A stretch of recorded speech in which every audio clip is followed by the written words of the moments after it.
On guys, Tobin here with you. Thanks for checking us on out. I appreciate it. If you like the Tobin and Leroy show, you guys can catch us on the WQAM YouTube page. Best of our show clips from that day as we go every day, 10 a.m. to 2 p.m. I am enjoying the extra sleep. It certainly helps with Heat game nights. I'm telling you that much. I waited a little bit. I wanted to watch the post-game reaction from tonight's loss to the Boston Celtics. A fine effort from your Miami Heat, I thought. To a team that is absolutely a machine right now.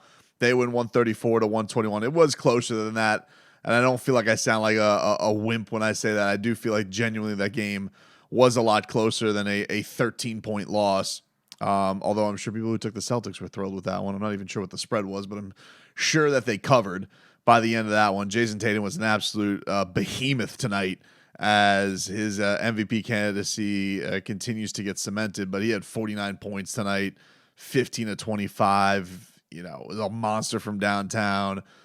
But we'll get into that. I just wanted to hear what the post-game reaction was going to be, because there was a plot twist at the end of this game, and that was Bam Adebayo getting kicked out of this game, double technicals, getting kicked out by Tony Brothers, and it's just not Bam's style. He does not let the emotions get the best of him very often.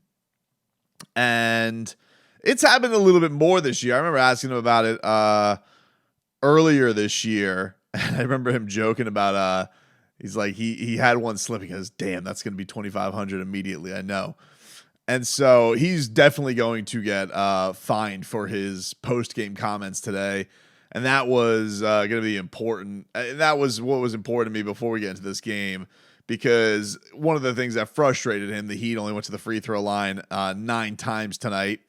And for the Celtics, the Celtics went to the free throw line 23 times tonight, but half of those went to Jayson Tatum. So it was not exactly a parade for them, I would say, for anybody. But Jayson Tatum really in a lot of ways carried the Celtics in this game. It was a shootout, but they needed like every one of those 49 points from him. It was a pretty wild performance. I thought Miami played really well, and I really thought for Boston, with Jaylen Brown most of this game in foul trouble, they needed like every piece of Jayson Tatum giving him what they gave him, and he was just doing it in such epic fashion. Loose balls turning into back-to-back threes, and they were just backbreakers. He was a incredible force tonight, but Bam not pleased with how the game ended, which it did really kind of relinquish and get away from him with some of the fouls that they felt they were not called, and Spo said after the game that he had shared that frustration.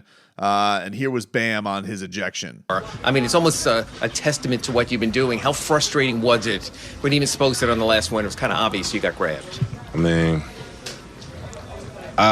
me personally, I don't really get bent out of shape about calls. My biggest thing is, like, my mom taught me ever since I was younger.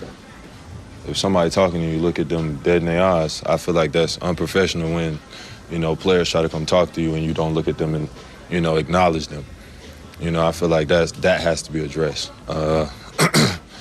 And that's conversations we don't get to see. We don't get to hear when, they go in their corners. I feel like they should be put on the podium and have to explain, certain situations throughout the game. But did you get any explanation on that, or no. when you went over to talk? No. I ask them, I getting fouled, they tell me no, and then I go watch film, and dudes is pushing me. So it's one of those things where it's kind of like, come on, bro, like, y'all out here to, make the game fair. And I'm not saying, dudes don't get touched more than others, but, our team shooting a total of 9 free throws, and we're one of the teams that get in the paint and live in the paint, and you telling me we only shoot 9? Come on, man. As far as you get to play them again. There you go. That was Bam after the game in the locker room. And he only shot 2 free throws tonight. Their leading free throw shooter tonight was Max Strus. So, Bam, Tyler Hero, they shot 4 combined. And I understand Bam's frustration. I don't think the game was lost on free throws for them. I thought that certainly this was a really, really competitive game, and I thought Miami really held with Boston's firepower well. They got a great third quarter from Max Strus, with 5 3-pointers. He was really, really incredible. Haywood Highsmith gave him a nice game today from downtown, and he continues to really, really improve for Miami. I think you're starting to see Eric Spoelstra really trust him. And I thought that, look, this was a guy that I think they wanted to trust coming into the season. It just, I don't know. I don't know if early season jitters got to him or what, but, it got down to needing him, and he's really flourished. And I'm not just talking about tonight with the 3-pointers, although that was nice. I mean, he really just makes that extra effort. He just feels like he bleeds everything that they love. And before this game has been just, I think, really, really great defensively. So great to see him put something else up on the board for them and give him 16 tonight. But as far as Bam being upset with Tony Brothers, yeah, Tony Brothers sucks. Everybody hates him. This guy got suspended for sass. Like, nobody enjoys working with this man. No player enjoys this guy. He peacocks around there. He's terrible at his job. And, it's just like Angel Hernandez in baseball. Like, he can do nothing about it. He's going nowhere. And you just know, Tony Brothers, we're in for one of those nights. And, like, what referee is getting suspended for the way they speak to other players in the league? That's what's crazy about it. And so, now he's in the situation where now he doesn't want to communicate with anybody, and the player feels disrespected in that way. It's like, well, do you lack the people? You've been doing this for a very long time. Do you lack the people skills that much that you can't communicate and get things right? It is frustrating. And I'm with Bam. I think that these guys should have to face the media. This whole and on the camera too. Not this whole Weasley. They get to face one pool reporter, and that guy gets a couple popcorn questions they get to throw to the guys. They get their police escort in and out of the building. They get to do whatever they want, willy-nilly. No repercussions. Very few repercussions. They put out a last 2-minute report that says, whoopsie daisy, and it makes nobody happy for it. And it just feels like, how many games and night in and night out do we get these types of things just for the way they're acting? I'm not saying that, Tony Brothers is the reason that they lost this game. I think Boston's a juggernaut right now, and Tatum is played through the moon tonight. I don't even know if they had Jimmy Butler. Look, maybe he's still making those shots. I think having a Jimmy Butler, being able to defend one of those two guys out of the wing certainly is going to be a big boost for Miami. I want it almost more than I want Jimmy Butler bringing what he does offensively to the table. But, oh my God, nobody likes watching this guy around the league and what he does on a nightly basis with the officiating. So, yeah, that was a very, very frustrating thing tonight. But as far as Miami's performance against Boston, it's so interesting because I think a lot of Heat fans went into this season thinking that Miami was going to take this more offensive approach to the season, and Boston is leading the point differential by a wide margin. But it's not because you feel smothered by them. And while they have still very talented defensive players, defensive player of the year Marcus Smart, and Jaylen Brown's obviously very good, and Jayson Tatum's very good. I'm not saying they're not good, and they'll get Robert Williams back. They look like a monster right now. But it is like the thing that is overwhelming with them is much like you felt playing a Golden State team. Everybody on the team feels like they can shoot. And, you have a couple of possessions that there was one where there was a loose ball Haslam played tonight instead of Nikola Jovic. And there was a loose ball that got between Haslam and Haywood Highsmith. They couldn't get it. Grant Williams ends up getting the ball, kicks it out to Jayson Tatum for a 3. He hits it.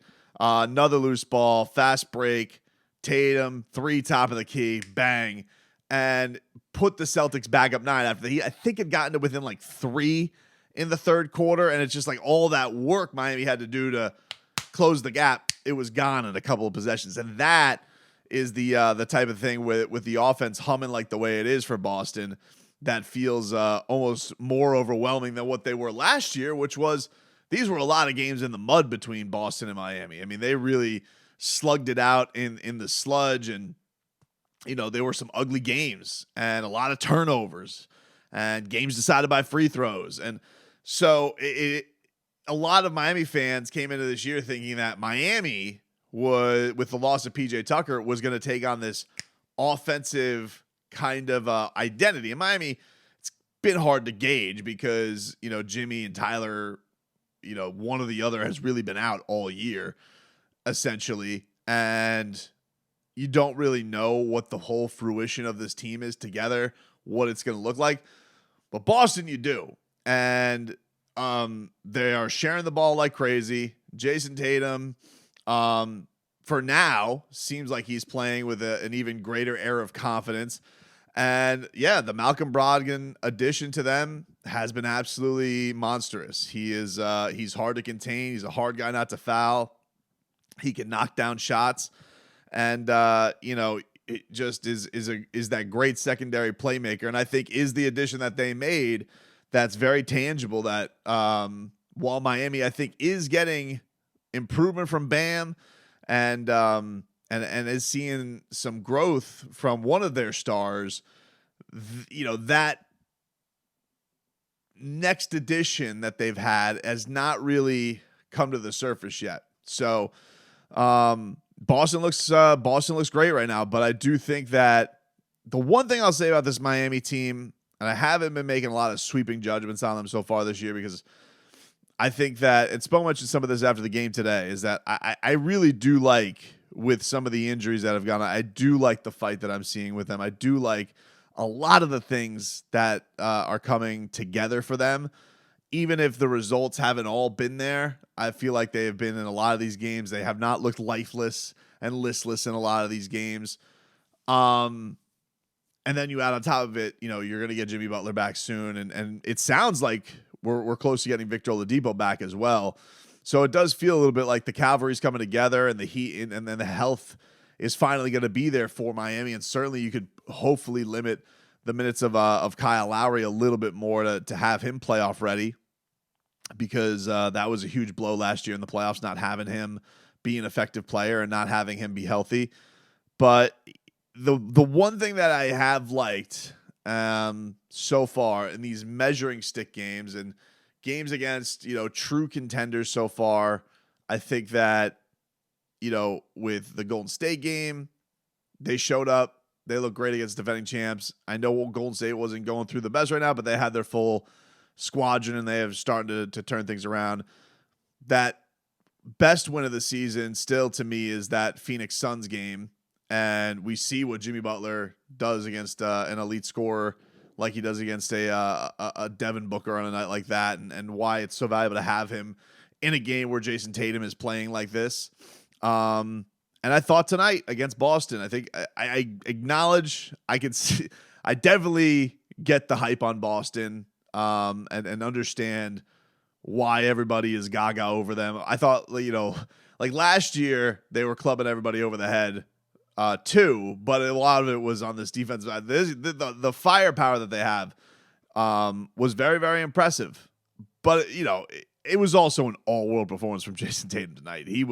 I think that's the other thing is, look, if that guy does, hit his potential, hit his crescendo, then that's also a huge addition from them going into this postseason as well. But, look, no Jimmy Butler tonight. I certainly think that his presence makes a difference for this Heat team, and can't wait to get him back. I really, really can't. I can't wait to see this team get a little bit of consistency all together with everything, with everyone all together.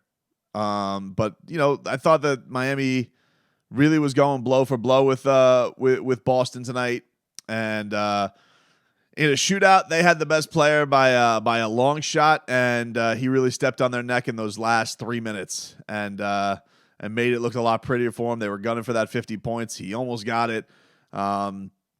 Huge night for him. And for the Heat, I'm I don't love these baseball series, but I'm almost, this one is if you do get Jimmy back, I think this is going to be nice to see what is the response going to be from a night like this where you were right there. There was clearly some frustration at the end with the officiating, but can you harbor all of that and maybe put it into a better performance on Friday, making it a little uglier at times to get those more key stops in a row against Boston and not give them the opportunity to take advantage of all your mistakes or all those loose balls and things like that. But tonight was an interesting night for sure. It was a very enjoyable game. I will say, look, dude, enough with these Royals. Like, enough. Prince Harry or Prince whatever the hell his name is, and the Duchess. You show them on the screen enough. I get it. It's intangibles galore between the O'Malleys and O'Keefes, and now they got the O'Royals there. The O'Royals, the O'Doyles, the O'Boyles, the O'Nos. Enough of them already. I'm sick of them. I'm sick of the coverage of the Royals. We get it, dude. Enough.